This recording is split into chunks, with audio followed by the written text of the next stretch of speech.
আসসালামু আলাইকুম। নতুন আরও একটি রেসিপি নিয়ে আপনাদের মাঝে হাজির হয়ে গেলাম। আজকে আপনাদেরকে এমন একটি জালিদার পিঠা বানিয়ে দেখাবো যার জন্য আটা, ময়দা কিংবা তেল কোনো কিছুরই প্রয়োজন হবে না। মাত্র 10 মিনিটে 15 থেকে 20টি নরম তুলতুলে জালিদার চিতই পিঠা অনায়াসেই তৈরি হয়ে যাবে। আর এই ধোয়া ওঠা গরম গরম পিঠাটি খেজুরের গুড় কিংবা মাংসের সাথে খেতে অসম্ভব মজা লাগে। এই পিঠাটার ভেতরে অসংখ্য জালিদার হয় এবং এতটাই নরম তুলতুলে হয় যে মুঠো পাকালে একদম হাতের মধ্যে চলে আসে। আর এই পিঠাটা বানানোর 5 থেকে 6 ঘন্টা পরেও ঠিক এই রকমই নরম তুলতুলে থাকে। পিঠাটি বানানো এতটা সহজ, ভিডিওটি আপনারা পুরোটা দেখলে বুঝতে পারবেন।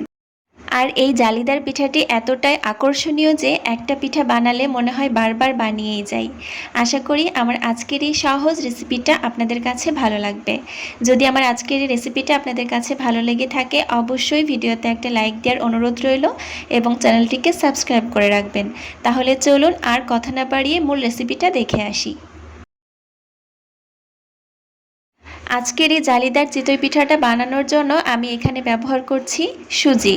আমি 1 কাপ পরিমাণ সুজি নিয়েছি আর সুজিটা কাঁচা সুজি, আমি ভেজে নেইনি। আপনারা চাইলে এখানে আটা কিংবা ময়দাও ব্যবহার করতে পারেন সুজির পরিবর্তে। এখন আমি আরও দিয়ে দিচ্ছি 1/2 কাপ পরিমাণ শুকনো চালের গুঁড়া। আপনাদের হাতের কাছে যদি শুকনো চালের গুঁড়া না থাকে সেক্ষেত্রে কিন্তু আপনারা স্কিপ করতে পারেন, শুধুমাত্র সুজি দিয়েও কিন্তু এই পিঠাটি বানানো যাবে। এখন নিয়ে নিচ্ছি আমি 1 চা চামচ পরিমাণ ইস্ট। এই ইস্টটা এই পিঠাটা জালিদার করতে সাহায্য করবে। আর দিয়ে দিলাম স্বাদ মতো লবণ।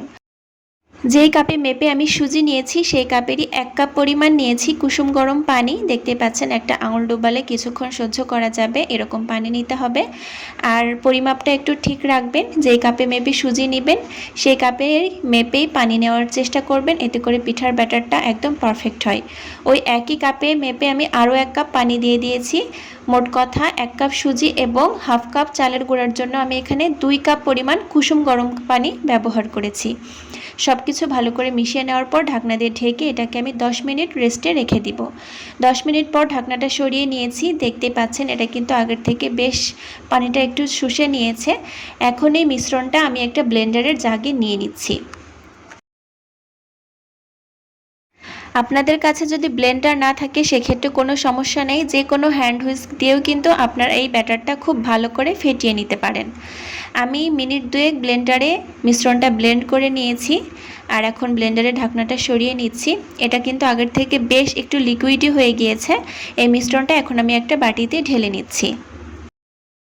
10 মিনিট রেস্টে রাখার কারণে কিন্তু সুজিটা অনেকটাই নরম হয়ে যায়, সেক্ষেত্রে ব্লেন্ড করলে সুজিটার মধ্যে আর কোনো দানা দানা ভাব থাকে না। দেখতেই পাচ্ছেন একদম মসৃণ হয়ে গিয়েছে।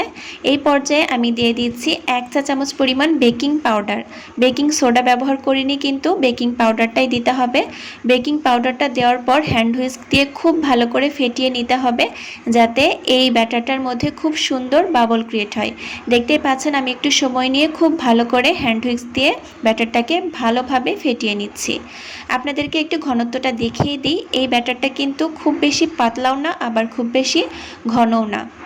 আমি আপনাদেরকে একটা দাগ কেটে দেখিয়ে দিই। চামচের পেছনে যদি দাগ কাটলে এরকম দাগটা স্পষ্ট বোঝা যায় তাহলেই বুঝতে পারবেন আপনাদের ব্যাটারটা একদম পারফেক্ট আছে। চুলায় আমি আগে থেকেই একটা তাওয়া গরম করতে দিয়েছিলাম মিডিয়াম টু হাই হিটে।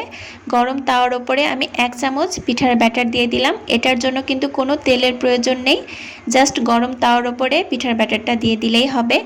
30 সেকেন্ডের মধ্যেই দেখতে পারবেন পিঠার মধ্য থেকে অসংখ্য জালি জালি হবে, ছিদ্র ছিদ্র হবে। দেখতেই পাচ্ছেন এই পিঠাটা হতে সর্বোচ্চ 30 থেকে 45 সেকেন্ড সময় লাগতে পারে, চুলার উপর ডিপেন্ড করে। কারো 1 মিনিটও লাগতে পারে, এর বেশি কিন্তু লাগবে না। প্রতিটা পিঠা কিন্তু একই রকমভাবে জালিদার হবে, অসংখ্য ছিদ্র ছিদ্র হবে। দেখতেই পাচ্ছেন, দেখলেই কিন্তু মনটা ভরে যাবে একদম। আর এই পিঠাটা এতটাই আকর্ষণীয় একটা পিঠা যে একটা পিঠা বানালে মনে হবে যেন বারবার বানাই। দেখতেই পাচ্ছেন আমার আরও একটা পিঠা কিন্তু বানিয়ে নেওয়া হয়ে গিয়েছে আর একই রকম জালিদার হয়েছে। পিঠাগুলা বানানোর সময় চুলার জালটা মিডিয়াম টু হাইয়ের মধ্যে রাখতে হবে, এতে করে পিঠাটা একদম পারফেক্ট হবে। দেখতে পাচ্ছেন প্রতিটা পিঠা একই রকমভাবে অসংখ্য জালিদার হয়েছে এবং ছিদ্র ছিদ্র হয়েছে। মাত্র 10 মিনিটের মধ্যেই কিন্তু আমার সবগুলা পিঠা বানিয়ে নেওয়া হয়ে গিয়েছে। আর প্রত্যেকটা পিঠা এতটা নরম তুলতুলে হয়েছে যে আপনারা নিজেরা বাসায় না বানালে বুঝতেই পারবেন না। এই পিঠাটা সত্যি অনেক বেশি আকর্ষণীয় একটা পিঠা।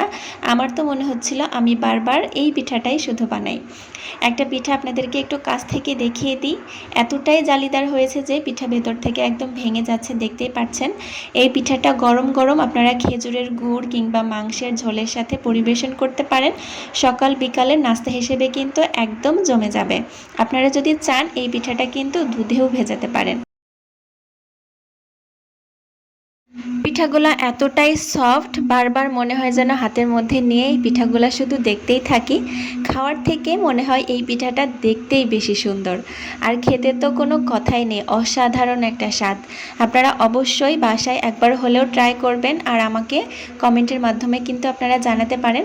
একটা পিঠা আপনাদেরকে আমি হাতের মধ্যে নিয়ে আবারও দেখিয়ে দিচ্ছি। প্রতিটা পিঠা ঠিক একই রকম জালিদার হয়েছে, কোনোটাই কিন্তু একটুও কম জালিদার না। এতটা জালিদার হয়েছে, অসংখ্য ছিদ্রযুক্ত হয়েছে যে এটা গুণে শেষ করা যাবে না। মনে হচ্ছে যেন হাজার হাজার জালিদার হয়েছে এই পিঠার মধ্যে। পিছনটাও একটু দেখিয়ে দিই আপনাদেরকে। এই পিঠাটার পেছনটার কালারটাও কিন্তু অনেক আকর্ষণীয় হয়। যেরকম ভাজ করবেন এই পিঠাটা ঠিক সেই রকমই হবে, যেরকম শেপ দেবেন সেই রকমই হবে, কিন্তু ছেড়ে দিলে আবার আগের শেপে চলে যাবে। তো আমি আজকের এই পিঠাটা খেজুরের গুড় দিয়ে পরিবেশন করছি। আপনারা আপনাদের পছন্দ অনুযায়ী গুড় কিংবা মাংস যে কোনো কিছুর সাথে পরিবেশন করতে পারেন। আশা করি আমার আজকের এই সহজ এবং আকর্ষণীয় পিঠার রেসিপিটা আপনাদের কাছে ভালো লেগেছে। নতুন কোনো ভিডিও নিয়ে আবারও হাজির হয়ে যাব। আল্লাহ হাফেজ।